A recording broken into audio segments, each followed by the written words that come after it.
diverse speakers, so hopefully the message will be relayed clearly. I'm not going to read the biographies of the speakers because you already have the list of biographies and who the people are, so I hope you will find more details about each speaker from there. So we'll shoot straight into the session. This session is about the growing influences of regional and international players in the whole Kurdistan issue. And without any further ado, and I'm not going to give a long introduction because I'll leave that to the speakers. And also that will help us save time so we can have enough time for question and answer at the end of the session. Just to remind you, we have a Twitter hashtag, so if you can please tweet, retweet, like, share, and the hashtag is #CatsConf. That's the one. So please, all of you, we encourage you to tweet as much as you can and retweet as much as we can. The first speaker, without any further ado, will be Lika Maki, who will speak to us for 15 minutes, and then we'll move on to the next speaker. Lika. Thank you. شكرا جزيلا. Thank you, Mr. Chairman. And I thank the Jazeera Center for Studies. This topic of the Kurdish question in the Middle East, especially in Iraq, requires even more than one seminar. But maybe this seminar will shed light on some of the key aspects of this idea, but definitely it cannot cover the whole topic. There is the foreign intervention is one of the factors of this issue and different stages, and one of the reasons for its continuation. Given the limited time I have, I will not go into historical review of the external interventions and effects on the Kurdish question, but I'll give you some main summaries about that. The first summary of that foreign intervention, and this is important, was not behind the appearance of the Kurdish issue, especially in Iraq. Iraq maybe is the place the best capable of it to being studied because its details are clear, because the Kurdish question appeared in the very early stages, except what happened in Turkey. But on the level of the national Kurdish movement began in Iraq. The foreign intervention was not behind it.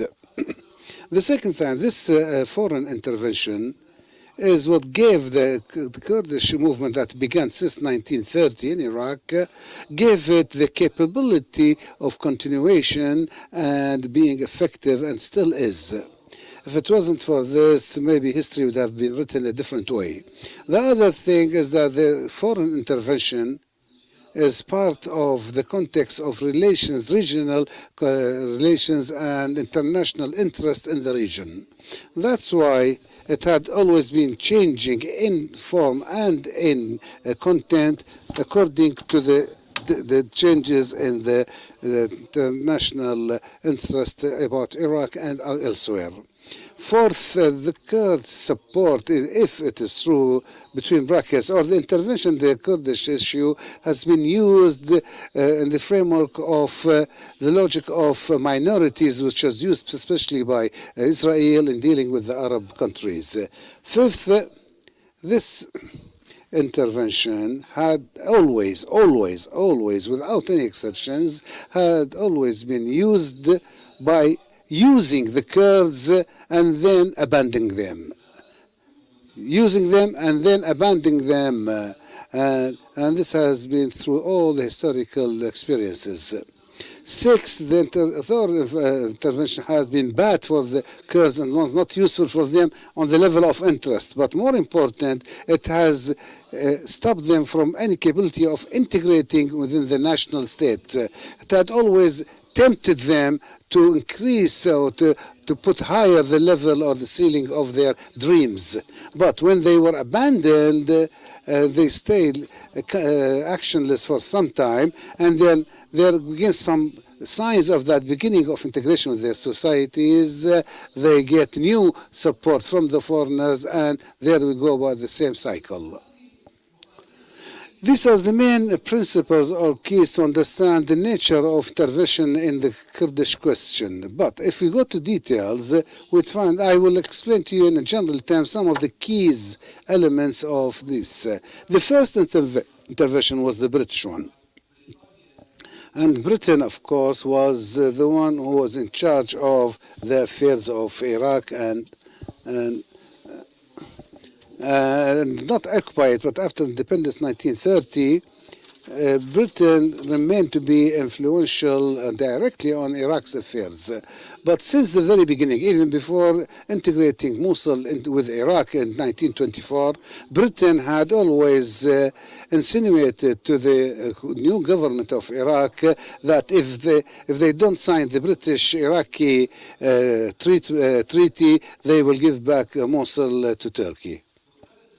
And had always used the Kurds themselves to put pressure on the Iraqi government. But this pressure, or this intervention, was not more than that. At least it used to stop the Kurdish integration with the state. That's to say, to accept the existence of a state. Because as you know, the Kurdish question, 1930, when the armed movement began under the leadership of Ahmed al-Barzani, who was the uncle of Masoud Mazrani, in the township of Barzan, who was the chieftain of the town. This was by refusing the presence of an administrative official sent by the government. They used to be Qa'im Maqam. They rejected the idea of Qa'im Maqam, anyone representing the central government. This is the beginnings of the armed movement that turned in the future into a large national movement, and this led to the adhesion of many Kurds to transnational political parties such as the Communist Party.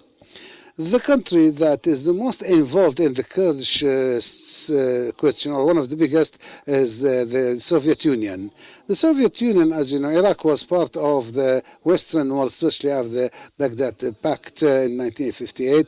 But before that, when Stalin occupied parts of Iran with Britain during the First World War in 1940, Second World War, 1942, Britain settled down in the place where there is Azerbaijan. That's why the creation of the state of the Republic of Mahabat was with the approval of the Soviet Union, and that was the first experience for the Kurdish state in the 20th century. Or even at all, because Mahmoud al-Hafid's Republic cannot be considered as a state. It was created in 1919. No, it was a monarchy that.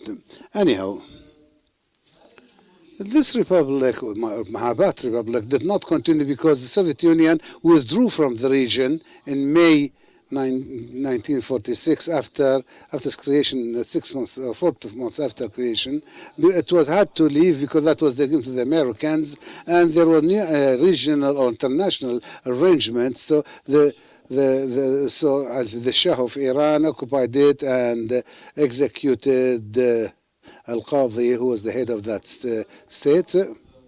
And Mullah Mustafa al-Barzani, who was the Minister of Defense, ran away to flee to the Soviet Union with a number of his fighters.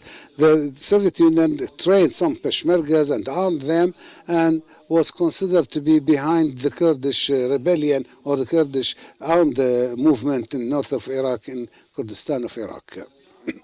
In 1958, the revolution took place in Iraq that put end to the monarchy in Iraq, and there was a tendency to go to the left. Karim Qasim, the prime minister of the time, who he tended to be friends with the left, and he was friends with the Soviet Union. And then, of course, the compass changed.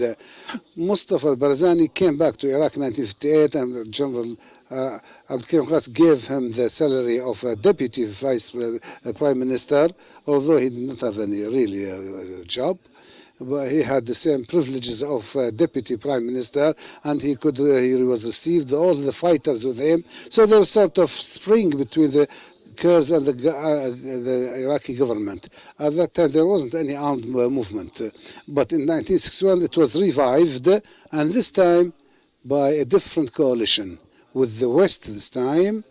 After the fact that Mustafa al-Barzani found that Soviet Union was in favor of the government of Iraq, and there was implying the law of agriculture reform, which was not good for the Kurds, and that's why an armed movement began against the law for personal interest, but then it turned into a nationalist movement, armed movement.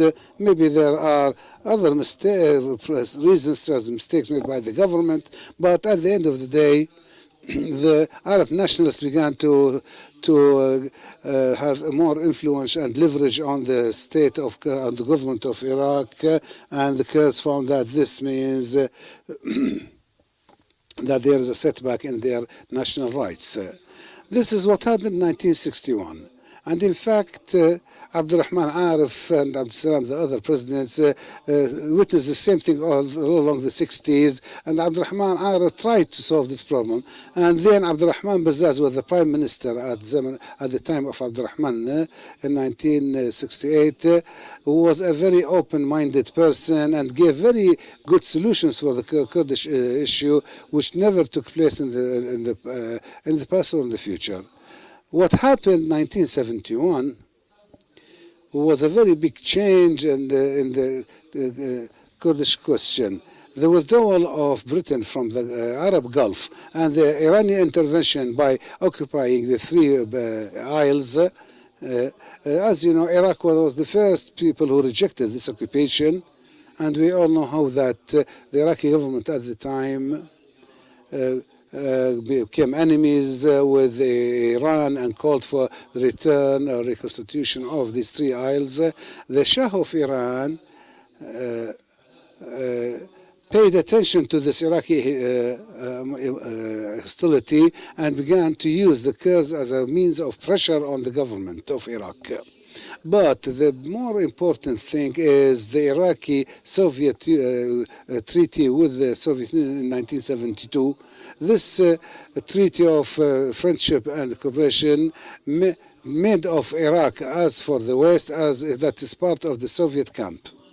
And as the represented the Western interest in that region, and was the gendarme of the Gulf, he tried to convince Kissinger when he visited Tehran in 1972 to support the Kurds to topple the Ba'ath government in Iraq, which was pro-Soviet. And in fact, there was an agreement that the Shah of Iran should be involved in this Kurdish issue, and hence, Iran has very long and difficult borders with Iraq, and so the roads were open between Kurdistan of Iraq and Iran, and Iran gave a lot of support to the armed Kurdish movement, which began then. And even in the October War, Iraq sent only one military division to Syria because of the battles with the Kurds in the north. And Kissinger mentions this in his book when he says that we were able, by using the Kurds, to make Iraq only send one division, army division, in his book, The Years of Renovation. In 1975, the Algeria agreement was signed, and that was a big treason for the Kurds, and by which the Shah of Iran put an end to his support to the Kurds. After 2 weeks exactly, Mustafa al-Barzani announced the ceasefire, and 100,000 fighters, Kurdish fighters, had to seek exile in Iran, and Mustafa al-Barzani went to Moscow, where he died there. What happened after that? 1991, in the 80s, Iran used the Kurds to put pressure on the government of Iraq. In 1991 and after 91, the Kurds was also used in their region, which was almost autonomous, because all the opposition movements and intelligence services of the Western world were all in Kurdistan. And finally, it was still being used through Israel. Israel began 1965 through the Sabak and in cooperation with the Peshmerga. Began its cooperation with the Peshmerga and tried to continue, but we must put things in their right places. The Israeli support to Kurdistan was not the way it is announced. The biggest support has always been from Iran. USA also supported them, but in not a continuous way and not confirmed way, because USA was always hoping that Iraq will come back to its camp. So it's not want to rotate the government of Iraq. But anyhow, we come back to my first summary, which is the foreign intervention was the main reason for the continuation of the Kurdish crisis for the Kurds, before it being for the Arabs or for the Kurds or the Iranians. The internal intervention has made it difficult for the Kurds to cooperate with the national state in the 20th century and made them not capable, neither for creating a state of their own nor going back to the local state that they are part of. Thank you very much. Thanks very much for that intervention. Shukran. The next speaker is Mohammed Charkawi from Al Jazeera Center for Studies. Same time applies, 15 minutes.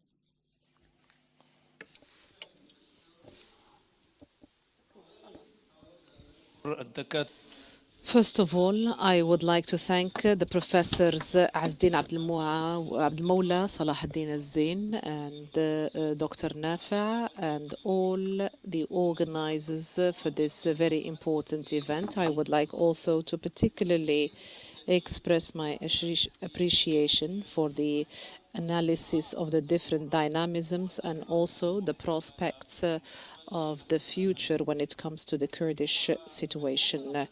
And from that standpoint, that entails dealing with the crises, I think this particular region, which is a very fluctuating region, it is very important to foresee the future, to analyze the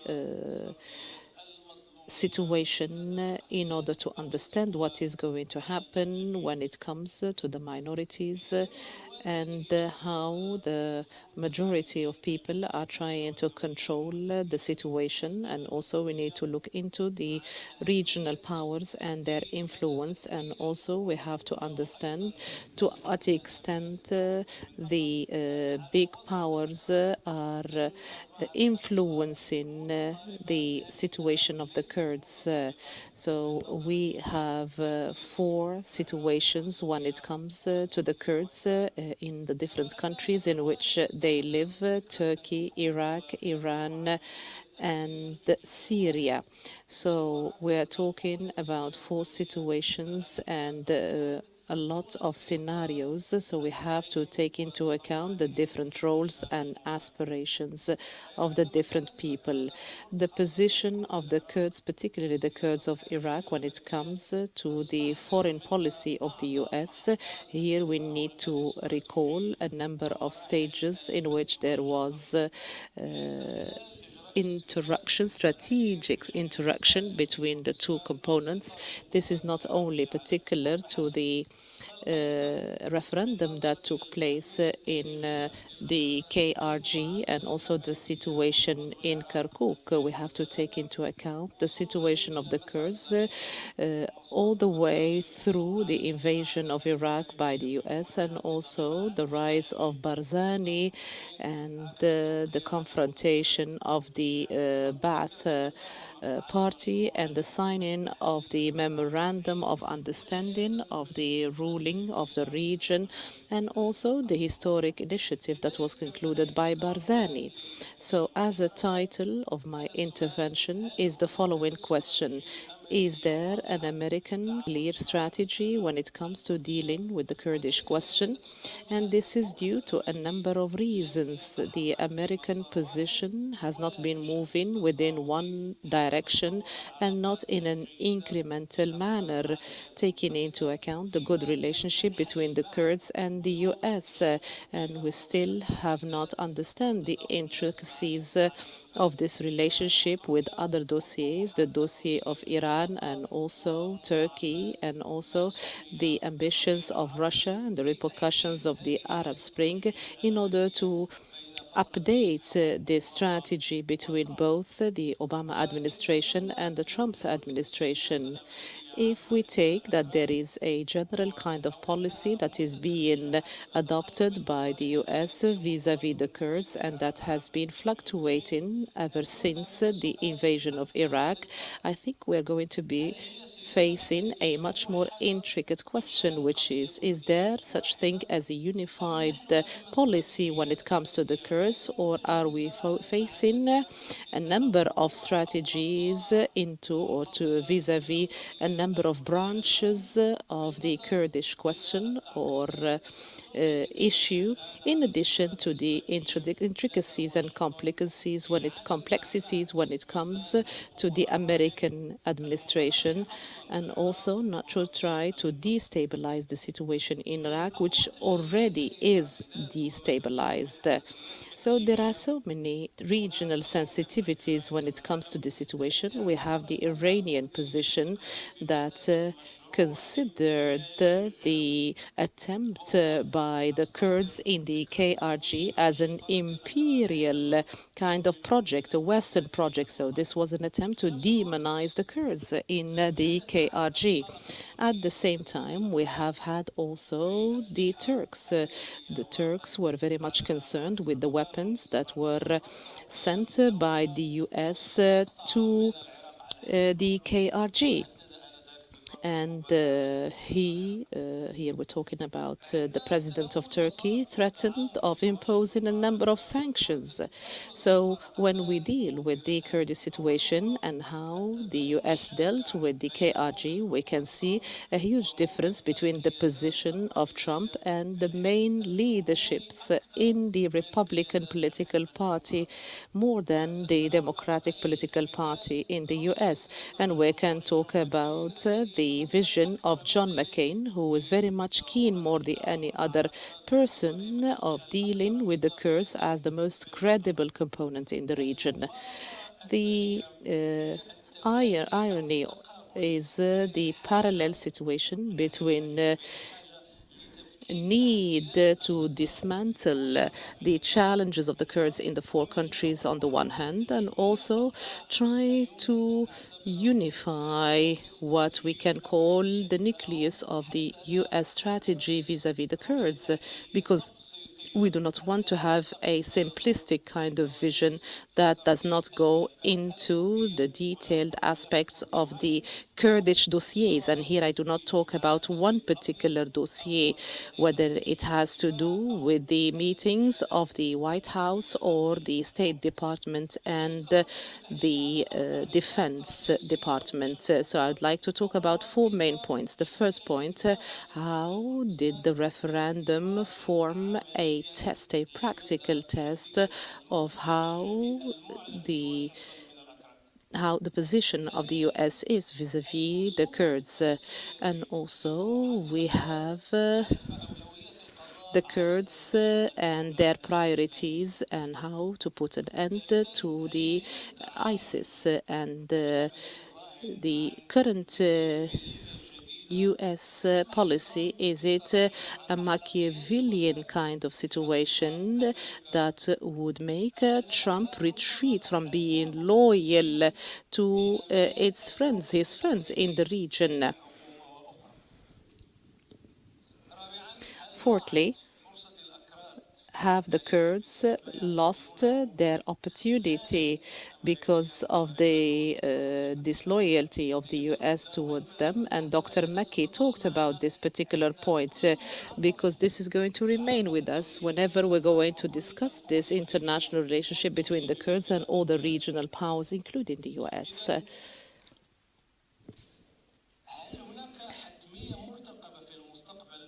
Is it going to be not an option for the US and for the remaining of the international community, but as a political necessity due to the international extension that is taking place in Europe, particularly the exit of the UK from the membership of the European Union, and also the battleship that is taking place in Catalonia, and also the attempt to separate from the Spanish crown. And also we have the exclusionist kind of policy that is being carried out by Donald Trump in the US.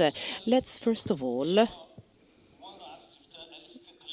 talk about the referendum and also the battlefield in Kirkuk. How has it put the position of the US in a very, very dire situation and a difficult situation? So the hour of truth was the hour they decided to call for the referendum. This was the hour of truth in which they knew the position, the real position of the USA, and how the US can rely on their capabilities and the capabilities of organization and so on and so forth. Washington responded very negatively when Rex Tillerson tried to urge the Kurds to postpone the referendum, at least postpone the referendum. So they had two options, either to cancel the referendum or to postpone it until further notice. So this was the position of Rex Tillerson. And in the following weeks, we have seen this political discourse that has been accelerating, and we have seen a polemic that was developed, and also the word Kurdistan or the KRG and the connotations of the KRG in the different discourses. When it comes to the political consciousness of the US, it remains a region in the northern part of Iraq, the majority of which are Kurds, that is being managed by the local government, and this is as for the different policy makers in the US. So there is a majority that is a Kurd majority and a minority of Shiite. But this evaluation, this appraisal remains a political appraisal, far from any kind of symbolic dimension. We're talking about the Kurds who are very much keen to protect their project. That is a geographical project that covers the regions in Iran, Syria, and Turkey that have Kurds. So this is in keeping with the uprising of Barzani. So this is not just a situation that is temporary and that is going to be achieved only by the independence of the KRG. This is a much wider kind of project that covers Bakur and the Arabs of Iran and Rojihlat and so on and so forth. And due to the differences of the different interpretations when it comes to this referendum, we can get close to what is called the very, very difficult or very embarrassing equation when it comes to the situation of the USA, because the USA tried to strike a balance between three strategic lines that are very difficult to align.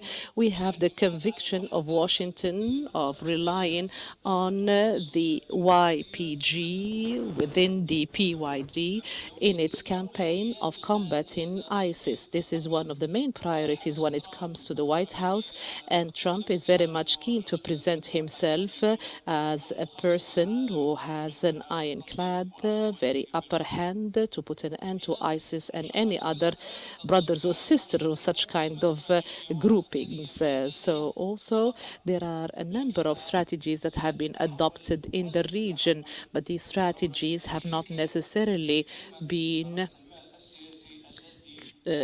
interpreted into a valuable kind of position by the United States of America, and they thought that their project should have been supported by the US. As for the management of the crisis and not to destabilize the situation, and also to be keen not to destabilize the situation, this was very much important when it comes to the timing of the referendum. And this explains why the different officials of the White House, State Department, and also Defense, and the Embassy of the US to the Baghdad, in order to persuade the KRG either to cancel or to postpone the referendum. Tillerson said that the voting and the outcomes are not going to be legitimate, and we do continue supporting a unified, democratic, federal Iraq. This is a quote from Tillerson.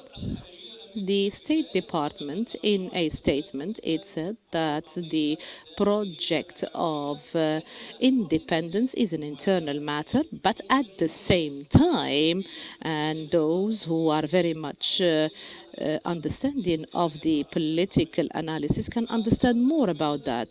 They were talking about one Iraq policy within a strategy to put an end to the situation. I would like to stop and talk about a number of points that might seem contradictory when it comes to the American situation or position. Washington supports the KRG, but it doesn't want it to go beyond the umbrella or outside the umbrella of the central government. Washington does not care about the historical dimension and importance of Kirkuk. Washington arms the Kurdish armed groups, and at the same time it supports the Turkish leadership against the PKK, and also it looks with a lot of doubt when it comes to the Kurds of Iran. And the contradiction is that there are a number of Kurds in the Peshmerga from Iran, and some also Kurds in the Islamic State. So these different calculations of Iraq, Syria, Turkey, and Iran. And here I would like to stop at the very important statement that reveals what Washington wants in actual fact. Stewart Jones says that there is no lack of clarity when it comes to this situation. The US was urging the Kurds and al-Barazani, it was trying to urge them not to go ahead with the referendum because this is not going to be in favor or in the interest of Kurdistan nor in the interest of Baghdad. It is going only to be in the interest of the hardliners. So here we might disagree to some extent. He said that the government of the KRG is not going to be feasible from the economic perspective, and the political circumstances were not very much adequate, and the neighboring countries were objecting to that. So these are some of the structural kind of justifications that have been given by the State Department with regard to the Kurds. I would like to move to the third point. Are there any motivations when it comes to the opposition of Washington, when it comes to independence? This leads me to the second point. I have zero time.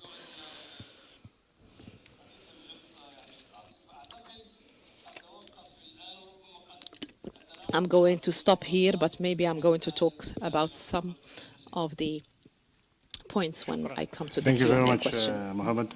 Sorry, I had to chop you off there, but I'm sure we'll have enough time during the Q&A session.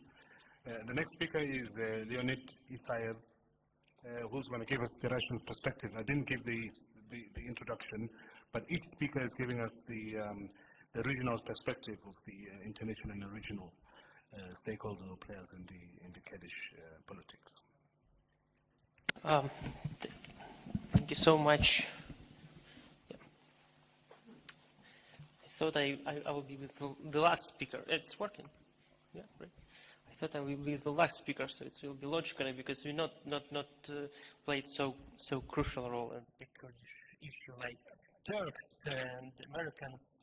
But anyway, speaking about the Russian perspective, the Turkish issue.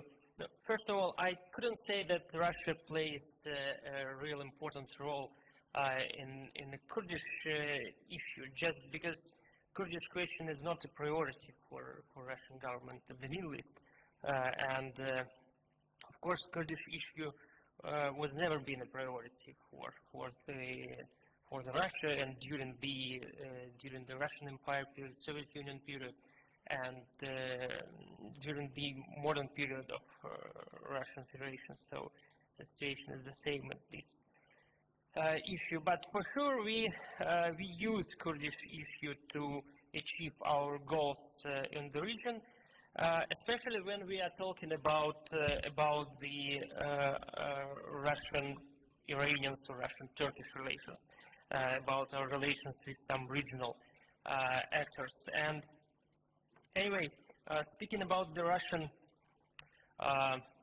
policy, I don't want to use the term strategy because from my point of view there are no real long-term strategy of Russia and the Middle East on the Kurdish issue in particular. But when we are speaking about the Russian policy toward the Kurds, we can say that it hasn't changed since the Russian Empire period, and I will give you this short, brief background. Just try to look at the contact between Russians and Kurdish leaders before the revolution 1917. And if you look at this conflict, the times of this conflict, so you can see that they happened mostly during the war's period. And first official contact between Russians and Kurds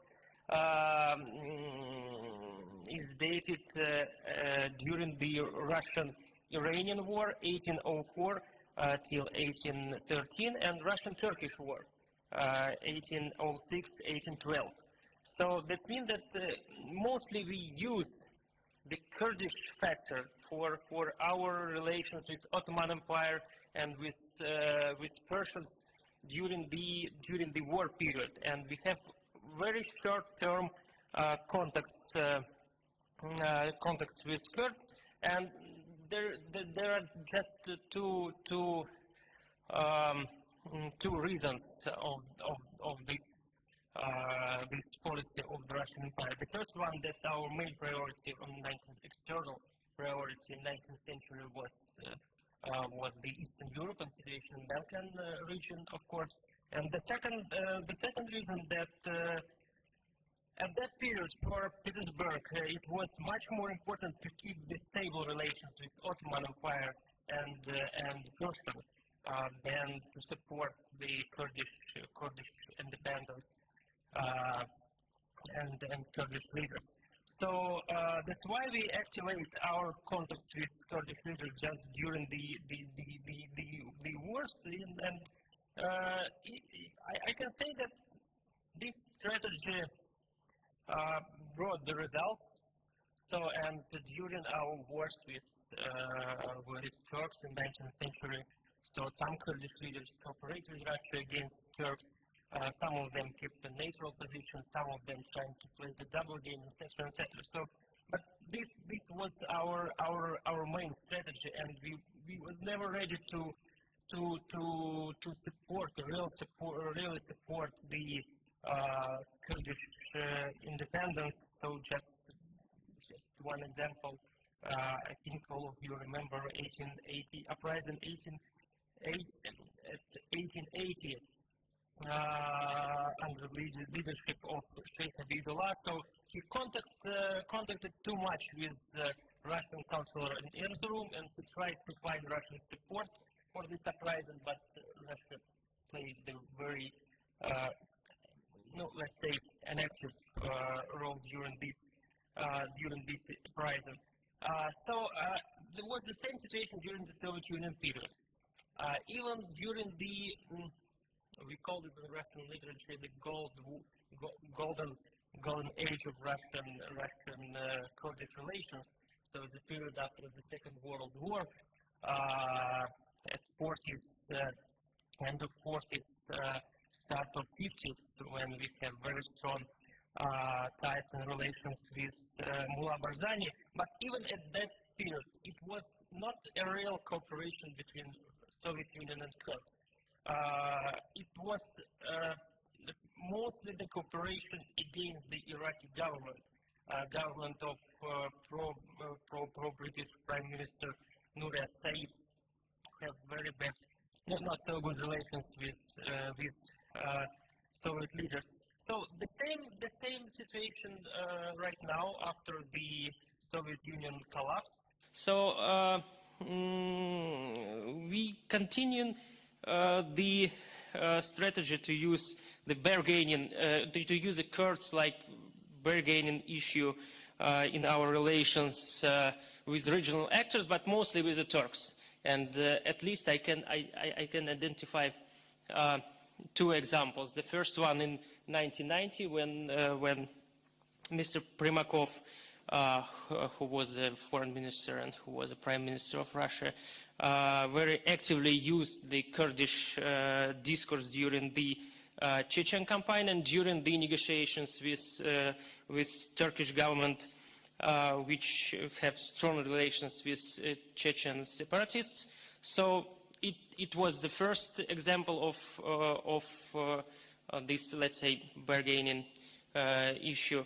And the second one, just a few months, few years ago, after the situation with Russian aircraft, at the end of 2015, when we start to very actively support the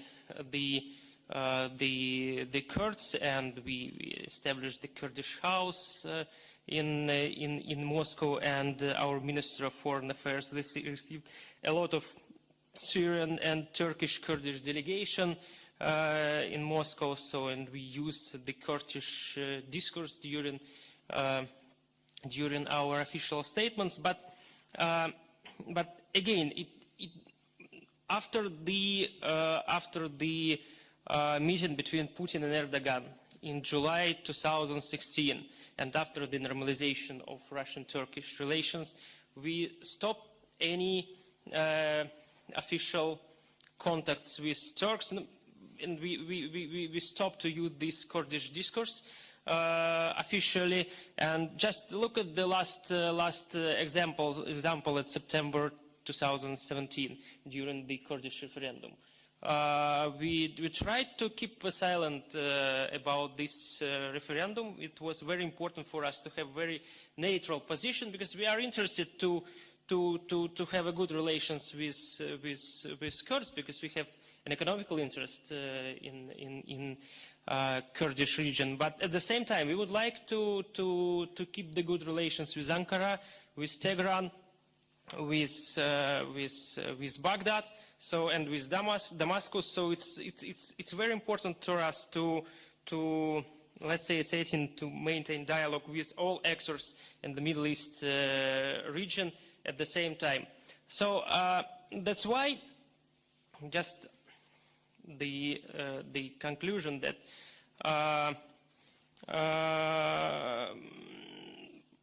again, for Russian Federation right now, the Kurdish issue is not a real priority, just because we have very pragmatic and very opportunistic approach to the situation in the region. And in this case, we would like to keep the very good relations with everybody, and that's why I'm sure that we will not support the Kurdish independence, and just try to look at the last developments in economical sphere. So the situation with Rosneft and Gazprom Neft. So we stop all our contracts in Kirkuk, just because we understand that it could be not so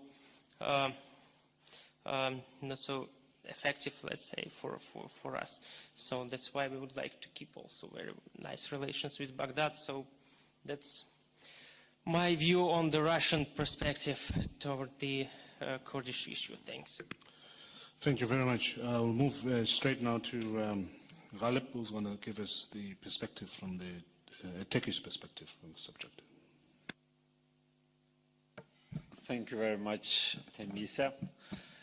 Well, first I will be touching on some of the general trends that we see that is taking place in the region at large and the regional Kurdish issue together, because this is going to remain in sync and it's very much related to each other. The evolution of the regional crisis will very much also shape the evolution of the regional Kurdish political ambitions going forward. So therefore, despite all the talk of the regional fragmentation, regional breakup, the region has entered a period in which the interconnection has never been that intense as well too. Because maybe from the negative perspective, because we see the regionalization of every single issues and challenges that we are facing. I mean, just look at from the issue of the refugees to the Kurdish issue to the issue of so-called radicalism. All of them is very interconnected. So at the same time, what we discuss as the fragmentation of the regions, because the state structure has been very much weakened, is also a cause for the interconnection. So it is up to the regional elites and leadership how to use this, whether we will go down the line of the fragmentation and further contribute into it, or whether we will also have a different look at it and see this as a point of interconnection and deal it within a regional framework is two different things. So then I will, towards the later part of my talk, I will be focusing on a bit particularly why Turkey reacted the way that it did to the Iraqi Kurdish independence. So in this regard, the Kurdish issue, as I said, is one of the clearest examples of this discussion on the fragmentation or interconnection in the region. And the fact that right now, when we speak of the Kurdish issue in one context, in one country, we immediately have to talk about the Kurdish issue in the neighboring country or other contexts, very much shows how interconnected it is. I mean, it becomes increasingly impossible to speak of the Syrian Kurdish issue in isolation of Turkish Kurdish issue. It's increasingly becoming like, very hard to talk about the Iraqi Kurdish issue in isolation of the Iran's anxiety about its own Kurdish issue. Secondly, the Kurdish issue that we are talking about in today is essentially a product, a byproduct of the regional state structure and the regional order, or today's disorder. So you cannot discuss about the Kurdish issue if you really don't deal with the question of the regional state structure, the nature of the state, the idea of the state, the understanding of the state in the region is one of the main factors that give birth to the Kurdish issue. So when you talk about the Kurdish issue, actually, essentially what you do, you discuss the regional state structure, the nature of the state in the region, the nature of the order or disorder in the region, because in the end, this state structure, like the Kemalist state in Turkey, the Baathist state in the Arab world, the very exclusive to a great extent, the state structure in Iran, this was the root cause of what we are seeing as the Kurdish issue. And as a related to this is when we talk about the Kurdish issue, we are also talking about a governance model, a governance crisis in the region. Like what is the political framework within which the state should engage the different communities, different identity groups, different society, is at the root of this crisis as well too. I mean, today in Iraq, we are actually talking about the Kurdish issue, but we are talking about the Sunni crisis as well too, because it's essentially about the governance model in place. The governance model that cannot include, the governance model that is not able to or capable of to satisfy its different components and different identity groups. So therefore, if we don't deal with these questions of the governance in the region or the nature of the state, today we will be talking about the Kurdish issue, tomorrow we'll be talking about the Sunni crisis, next day we'll be talking about the Alawite issues, because essentially it is about the governance model, the political framework, the nature of the state that we are putting in place. This is very much the root cause of it. I mean, the Kurdish issue is not the root cause of what we are seeing, the nature of the state in the region. It is a byproduct of it. So therefore, when we discuss the Kurdish issue, we should immediately go into the next level to discuss what kind of the state in the region, what kind of the governance model in the region that we should put in place, And as a result of this, as the domestic political order of each state will also provide the framework what kind of the regional order or disorder that we will have. Because there will not be a regional order unless and until we do agree some kind of political order that will be in place in different national contexts in the region. So in this regard, yes, the foreign powers, the regional powers, that they have shaped the, the trajectory of the Kurdish political aspiration in the region. They have shaped the, the Kurdish, the trajectory of the Kurdish political movements in the region. But nevertheless, the Kurdish issue that we are discussing today is not a result of foreign intervention. The foreign intervention has aggravated it, has emboldened it, or has swelled it, has made it bigger, or much more problematic, harder to solve. But the Kurdish issue was not born because there was foreign intervention. The Kurdish issue was born because we put in a very unnatural or very skewed state structure in place that was not able to, incorporate different identity groups. So essentially, it was about the state structure that created a problem which foreign countries or foreign powers saw an opportunity in exploiting it. So today, unless you put your house in order and deal with this question, the political system, the governance model, and the state structure, well, we might create a different crisis as well too that will be very much exploited by the foreign powers. Tomorrow it might be the Alawite question. Next day it will be the Sunni crisis. Next day it will be the Shia questions or the minority, the Christian minority in the region. So it is up to the region whether how much the foreign powers can use it or not to use it. So in this regard, when you look at it, like for instance, how the way that, let's say, Turkey and Iran reacted to the recent Kurdish independence referendum, two things was also very clear. I mean, we can talk about many factors why they acted the way that they did. I mean, you can go A, B, C, D, you can bring the security dimension, political dimension, but essentially two other crises was at the root. For the Iran, to some extent, it was the regime's insecurity, which is also very much tied with the regime's regional power projections. So regime insecurity in partnership with the regime's power projections was very much at play because it was very much concerned what would be the geopolitical identity of a would-be Kurdistan. For Turkey, to a great extent, it was actually the Turkey's identity crisis, the fact that Turkey could not still craft a notion of identity beyond the Kemalist notion of identity, which could also accommodate the Kurdishness, was to some extent, to a great extent, was one of the major factors that shaped the way that Turkey reacted. I mean, the short-sightedness of the Iraqi Kurdish leadership was well at play. The fact that they could not read the regional and the international picture was well at play. It was clear there. But nevertheless, when you look at it, the way that these two countries also reacted also shows what is at stake structurally in these two different countries. And as a result of that, the Kurds also, the regional Kurds also should revisit what I call the state anxiety, their idea of the state anxiety. Because is it the only model, the sovereignty, or let's talk about the self-determination? Is the independence should be the only model of self-determination? That should be a new question that needs to be debated. Secondly, the sovereignty. Again, should we only go with the 19th and 20th century idea of sovereignty when we deal with this question of different identity groups? These two things should be also very much debated by the Kurds in the regions. Like, A, what should be the nature of self-determination in the region? B, what should be the, what approach should we be taking towards sovereignty when we talk about the, the people's appreciation of the people's enjoying of their all and full rights. In this regard, I think two things is very clear. One of them, the highly centralized and deeply nationalistic or authoritarian or the sectarian state model will not provide any solution to any crisis. I mean, Kurdish issue is only one form of them. Will not solve it. And unless and until we stick to this Kemalist, Baathist, this whatever, like the Iranians very paranoid model as well too, we will not be able to sort out this issue.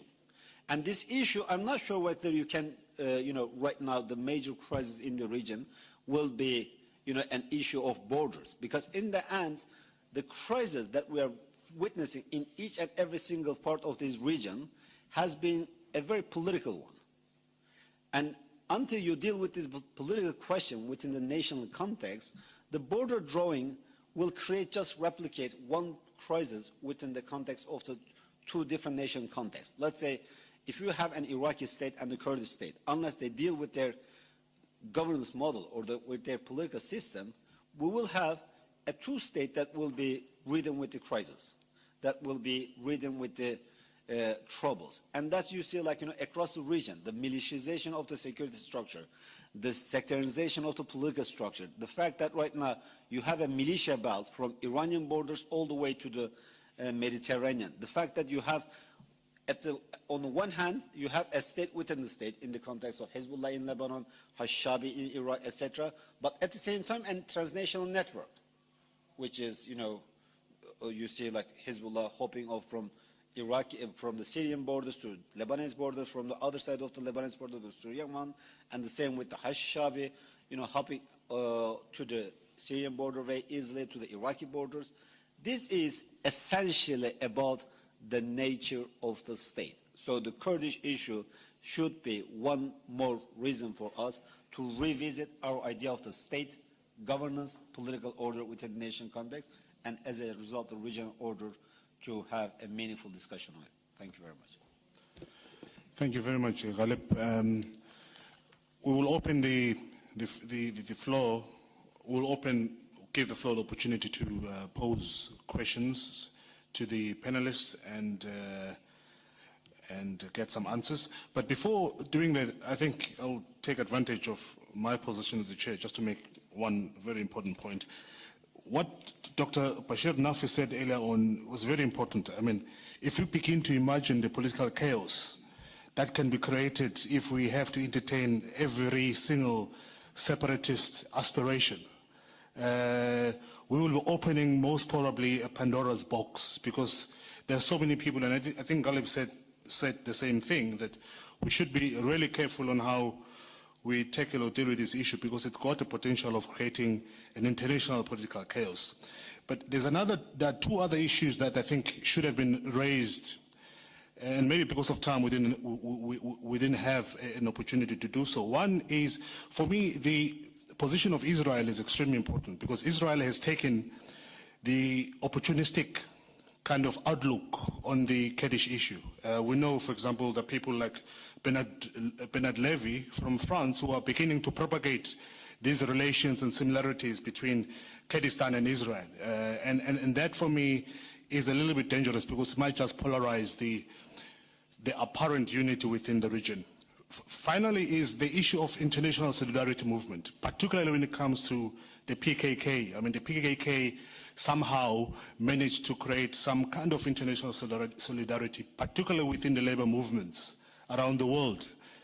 That, to me, is also one of the international players, which is often overlooked when we deal or discussing the issues of Kurdistan, or what many people are calling now the Greater Kurdistan. So with those few words, I will open up the floor and I will identify those who've got pending questions and comments.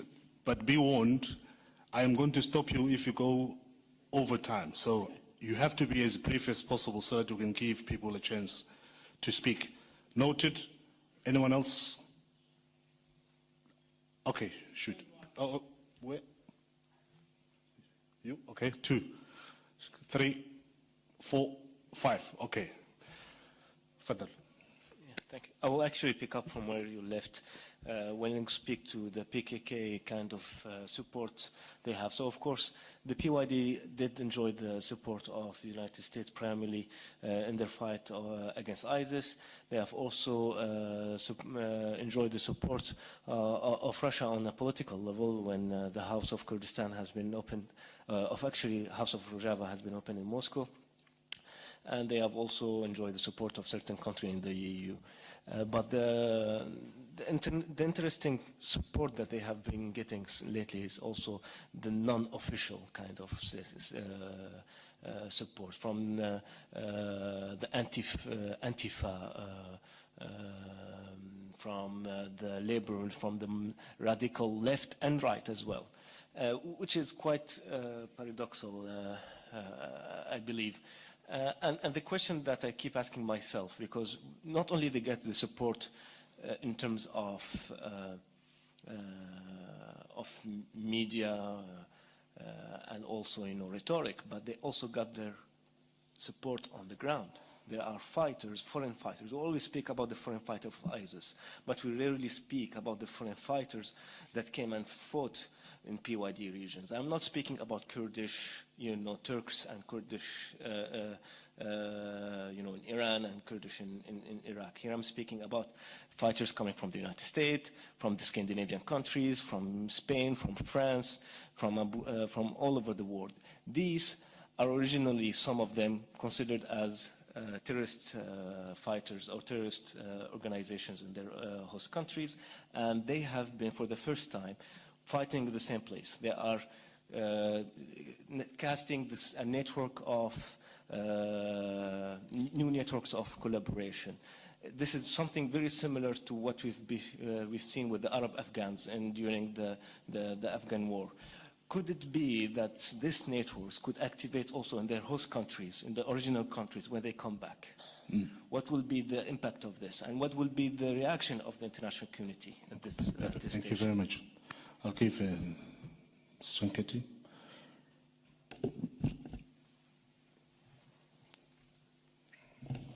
السلام عليكم ورحمة الله. محمد مختار الشنقيطي من جامعة حمد بن خليفة.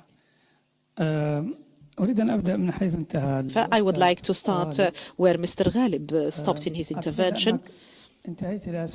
I think you have reached two very important questions.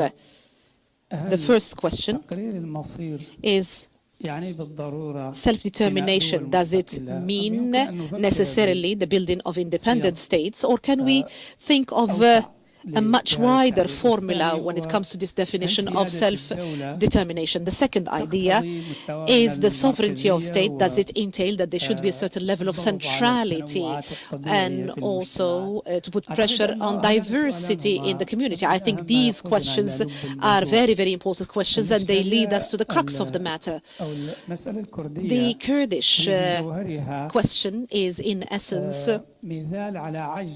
an example to how helpless our governments are when it comes to dealing with diverse identities in a contractual kind of relationship, in a peaceful relationship, in a negotiable kind of relationship. So how can we build a new culture that would make us out of this imprisoned, straitjacketed kind of position, for us to move into a different kind of situation? We do not want to see self-determination only through the prism of separation or independence. How can we find communities that are much more diverse to each other? The second question, to what extent can Turkey in particular can change its political culture, nationalistic, patriotic culture that has been following for decades, in a manner that would be able to solve just part, at least, of the Kurdish question that I see Turkish in the first place, because Kurdistan النقطة.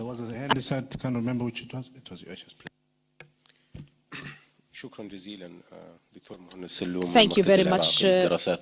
My name is Muhannad Salloum. To Ghalib, you mentioned that the region is more connected than ever now, and that while the region is affected because of the crises of identity on the national level and on the level of civil identities, You mentioned that there are opportunities as well for the leaders of the region. If you could elaborate on that, and if you have any suggestions for new frameworks of governance, given that you mentioned also that there is a crisis of governance in the region, which cannot, is the angle at the moment, to accommodate all the different and diverse identities in the region. Thank you very much. Now, no more new hands, the old hands only. I'll take them around if possible. I'm only looking at the old hands that I've identified earlier. I think you are the next. Yes.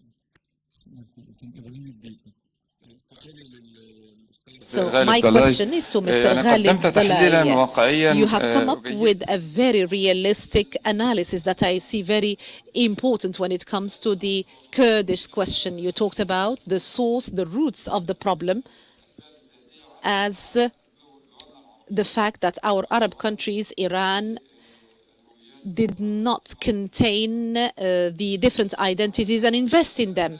And also, you said due to the weakness of the structures of the state. This is important indeed. So the question that I would like to ask, Turkey is a country that is presenting a very good model, and everybody is aspiring to what role Turkey can play in the region. My question to you, what are the parameters of the Turkish project in containing this Kurdish identity? I hope that they would be able to come up with a peaceful model that can be emulated maybe in the Arab world. I would like also to mention that there is some kind of cooperation in armament in the recent period. Thank you. My question is to Dr. Liqa Makki. You have linked the Kurdish question to the international situation. It is due to the international situation. We have seen what we have seen so far, and this is the reason why the Kurds have moved where they have moved. So all these failures, it is due to the fact that the international level was very much supportive of the Kurdish situation in all countries, Turkey, Iraq, and so on and so forth. إذن السؤال الأخير قبل أن نعطي الكلمة. I have got two questions. The first question is to my friend Dr. Ghalib. He said that we have to revisit the form of the state and the idea of sovereignty, because the problem is closely linked to the form of state. And he said that if this situation is solved, maybe we can avoid any international interferences. Don't you think that there should be a regional security kind of system in order to solve this matter before solving, or in addition to solving the problem of the state and the structure of the state? I think we have to solve the matter of the region. The Iranians have used this situation and this dossier against other countries and so on and so forth. The second question is to the Russian panelist. He said that Russia is not giving priority to the Kurdish question. And now, with the fact that Russia is very much closer to the Middle East and how it is dealing with its previous or former foes, such as Turkey and Iran, isn't Russia going to take in its future strategy maybe a certain formula when it comes to the Kurdish question? Isn't that going to take part in the strategies of Russia? So Russia is insisting that the Kurds should take part in the Sochi talks, although Turkey is against that. النقطة واضحة سيدي. إذن أعطي الكلمة للمتحدثين للرد. إذن السؤالين الأساسيين. And after that I'll give Mohammed إذن لقاء وغالب، وبعد ذلك أعطي الكلمة لمحمد وليونيد للرد على الأسئلة كذلك. غالب تفضل. Well, the first question with Dr. Shankaitis. Thank you very much. Well, the trouble exactly, I mean, just think of right now, Iraq, and then I will come to Turkey as well too. Iraq, more or less, today seems to be a country with no social contract or a functioning social contract with a partially implemented constitution. And what will be binding the people together? And the fact during the Kurdish independence, we spoke more about the position of the regional and international countries to push Kurds into the Iraq rather than break up. So the question will be, the Iraqi leadership should entertain, what will be the condition in which it's not the regional and international opposition to the Iraqi breakup, rather the internal Iraqi structure that can, keep Iraq together, that can keep Iraq united. So that should be the question. And then, answering of this question will entail many things. One of them is to, revisit the idea of citizenship, the social contract, the constitution, the state structure, etc., etc. So many places. And being a much more multicultural, etc. country. That will not kill all the secessionist movements. That will not kill, that will not finish the idea of independence for some people. But nevertheless, it will significantly decrease the social constituency of this idea. I mean, look at the Kurds in Turkey and the Kurds in Iraq. If you put independence on the referendum today in Turkey, despite all the trouble that Turkey has, despite all the problem that it is facing, it will not going to get more than 30% among the Kurds. The fact that 93% of the Kurds in Iraq thinks that, they are better off, for whatever reason, doesn't matter, is, to break up from Iraq, should make the Iraqi state to rethink, its all dimension. When it comes on Turkey, to what extent Turkey can? Unfortunately, the trouble, recently the signs are not positive and it's not encouraging. One of the success of the AK Party era was the Kemalist state as it denoted three normatively good aspects of Turkish identity, which was Turkishness, secularism, and Western orientation. It also securitized, it also delegitimized so-called what was the opposite of these three normative. The Kurdishness was seen as a threat to Turkishness, the Islamism was seen as a threat to secularism, and the Middle East or the Islamic world was seen as an antithesis to the Western orientation.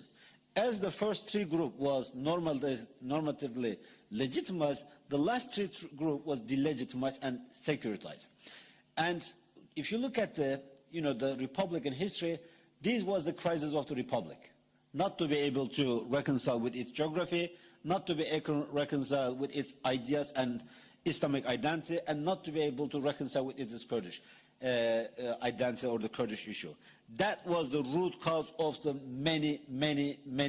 the national security culture of Turkey. And when you look at the closure of the parties, most of them will be either accused of Sharia, bringing the Sharia order, or secessionism, meaning the Islamic identity and the Kurdish issue.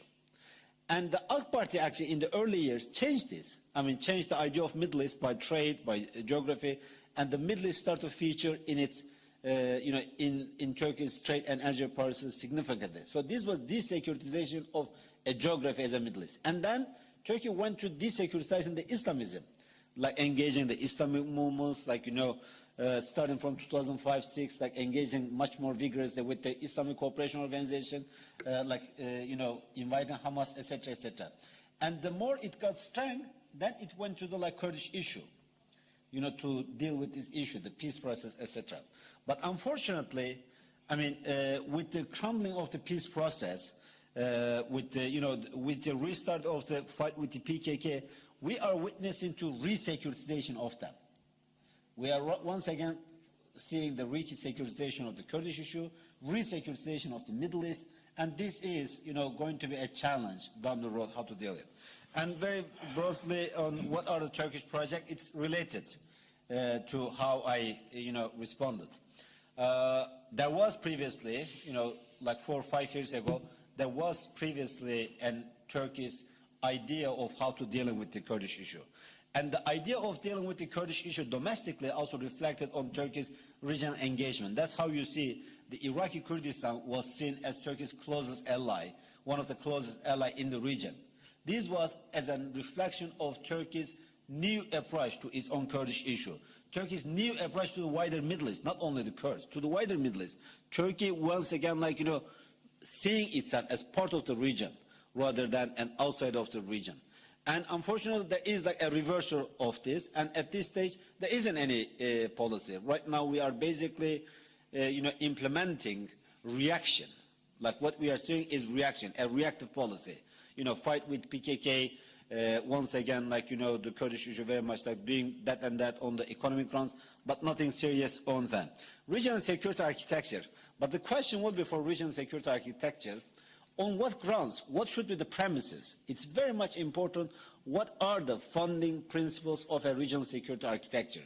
Will it be once again based on the authoritarian status quo model, which led to the Arab uprisings, or what is there? Right now, the question is, what should be the principles and the guiding norms that will guide a regional security architecture? And once we have it, because now Saudi Arabia also wants to put in place a new regional security architecture. But this new regional security architecture will be further fragmenting the region, will be further, troubling the region. So therefore, a regional security architecture for sure has to deal with the questions of the balance of power, has to deal with the identity demands of the people, has to deal with this issue of, the militarization of the security structure, has to agree on a framework or on a principle. What should be the formula between integration and elimination of the militia forces in the region? And as a result of it, the Kurdish issue, normatively, when we say geopolitically, it's better to frame a new state model which could also accommodate the Kurds' aspirations or the identities, etc. Normatively, the Kurdish state there is nothing wrong, as a right. But the question is not, what we are discussing is not whether it's right or wrong to have a Kurdish state. Yeah. Normatively, okay, it is also as right as any other state. But geopolitically, at this stage, it doesn't seem to be a very functioning model or a better model for the region. Thank you, Ghalib. I entertained you a bit because you had a number of questions. So I'll give Liqa to respond to the question, then we'll go to Mohammed and Leonid. Thank you. سأبدأ بالإجابة على I'm going to الأخ أحمد start by answering Mr. Ahmed Zawiti. I was very clear at the beginning, and I said that the international component is one of the variables when it comes to the Kurdish question, and it is not the only variable. There are some internal variables and regional variables. This is not the only variable. I also mentioned that this is not the prelude to the Kurdish question. This was the direct means or reason to aggravate this situation and to let it go into a direction that is in contradiction with the interests of the Kurds. If the moderator allows me, I have a number of observations that I would like to mention with regard to the Kurds. لن أسمح لك بوقت طويل بسبب ضيق الوقت بسرعة كبيرة قدر المستطاع رجاءً. Those who do not live in the region maybe do not understand the high sensitivity when it comes to the relationship between the Kurds and the Arabs, particularly in Iraq, due to the problematic issues that happened and due to the fact that the Kurds got relatively many rights compared to other Kurds in the region. So this has led to an excessive level of sensitivities. So the map that was used by the center, this is very much symbolic more than it being accurate. This map in itself leads to so many sensitivities because the Arabs of Iraq would look at this map as conceding, giving more lands to the Kurds. And the Kurds would think that it deprives them of some of the lands because it does not extend and expand to the areas they want to cover. So, according to certain maps, the territory of the Kurds is from Iskandarun to the GCC. So, talking about the north of Iraq, certain parties in the government use this kind of description to mean or refer to the KRG. Was very much upsetting to so many Kurds. The second thing that I would like to talk about, the solution of the Kurdish situation in order to reach tangible solutions, maybe in the light of the central government, it was much easier, irrespective of what is being taken and talked about when it comes to a federal state and a democratic state and having a constitution that would give so many rights to the Kurds. But now we have so many impediments other than the government. And in the last crisis of the referendum, Al-Abadi was pressured by so many internal kind of powers and entities such as Al-Hashd Al-Shabi, the PMUs, who were very much influential in pushing towards extremist kind of decisions. And there was mobilization from both parties. And this is going to lead the Kurdish question into square one when it comes to self-determination, rights, and so on and so forth, particularly for minorities. This is not something that is new.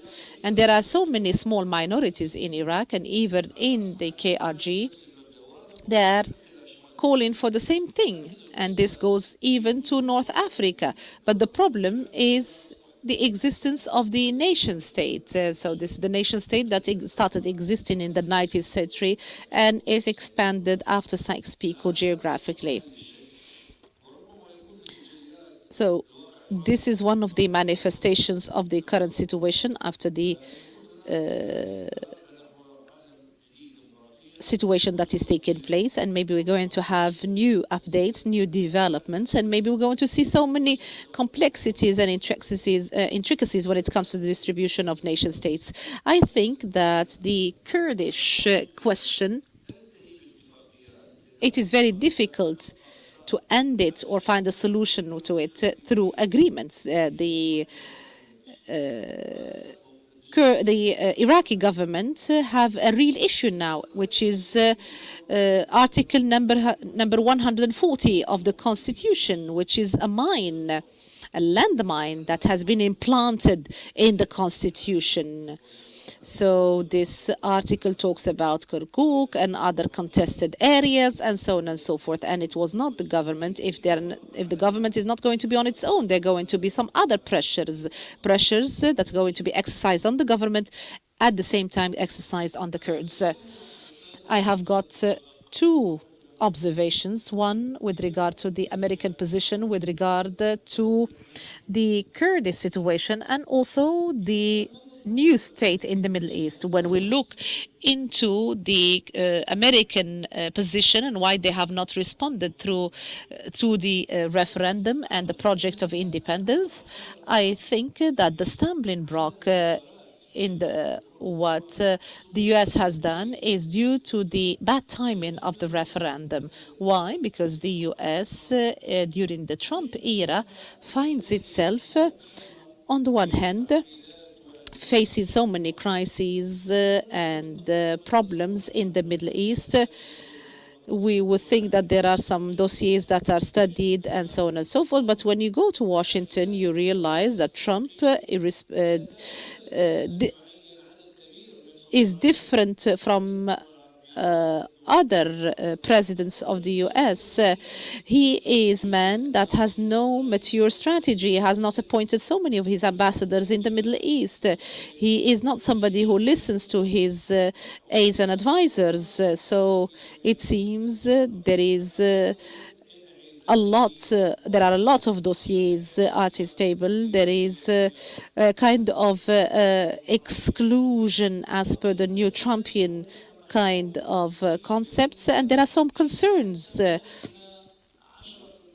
If we give the Kurds 10% of what they want by postponing this promise, maybe Washington will face many difficulties due to repercussions of the domino effect. So if we look at Iraq and the KRG. Sometimes we forget about the repercussions that are going to be medium term and long term, particularly with regard to this issue of Kurdistan and the repercussions on Iran, Turkey, and Syria. I would like to move to the second observation. And if we have followed the discussion that took place in the first two sessions and this session, it seems that we are representing the general opinion in the Middle East and the international public opinion and how to deal with the demands of the minorities. And it seems that we are divided here. We have two teams. The first team that insists on the principle of self-determination as one of the main bases as entrenched in the UN Charter, and also the international philosophy. And there is another team that insists on the preservation of national unity between and to involve so many minorities. Otherwise, we're going to fall or find ourselves into being splintered into very tiny states. So maybe we should pose the very following question.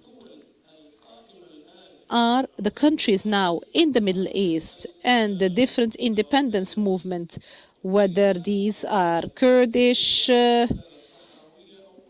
or Saharan or of any other region, do we have a Middle Eastern model? We're not talking about an Arab.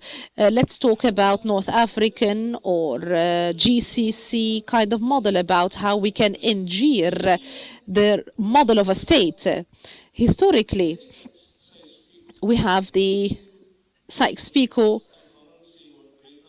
heritage, the cutting of the region and dividing of the region by both the British and the French. And after that, you entered into the colonial phase, and after that, independence. And now we try to emulate the Western country, which is the country of Westphalia's treaty. Even the mechanism that is followed at the state or in the states of the Middle East, it is not a Middle Eastern kind of mechanism. We have not invented our own models of the state. The main problem, if we would like to engineer the mechanism, the form of the state that is in keeping with the racial, ethnic, religious, linguistic pluralism or pluralistic models, we have to have a unified standard. In other words, we should not be oppressive to those who are calling for independence, and we should not also undermine the importance of those who are calling for unity. Shukran jazilan, Muhammad. Last phrase or last sentence. So are we following this criterion, or is it time now to all of us accept to have the engineering of a Middle Eastern state that is based on equal national rights, the rights of citizens? We are all equal as citizens under one unified constitution within one geography, and also to say that our history is not going to be written by the rules of the majority at the expense of the minority.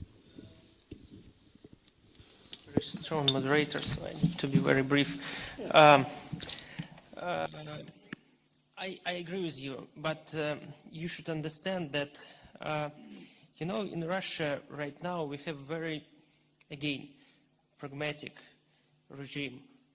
And if you are talking about, speaking about the Russian presence in the Middle East, you should understand that I think it mostly that there are internal roots of this presence, not external roots. So in this case, it's very important for our regime to have any economical interest right now. So in this case, we are not interested in any ideological cooperation in the future, on long-term perspective. So we are interested in first of all, in economical cooperation with the countries of the region, and any pragmatical results right now, not in the future.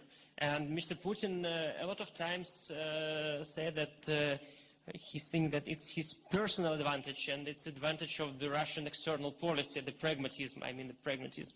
So in this case, what we have right now, we have Russian economical presence in Iraq, in Iraqi Kurdistan, but in the south of Iraq. And our biggest oil company, Gazprom Neft, working at the south of Iraq, an oil field in Badra. And it's much bigger, this oil field much bigger than other 3 oil fields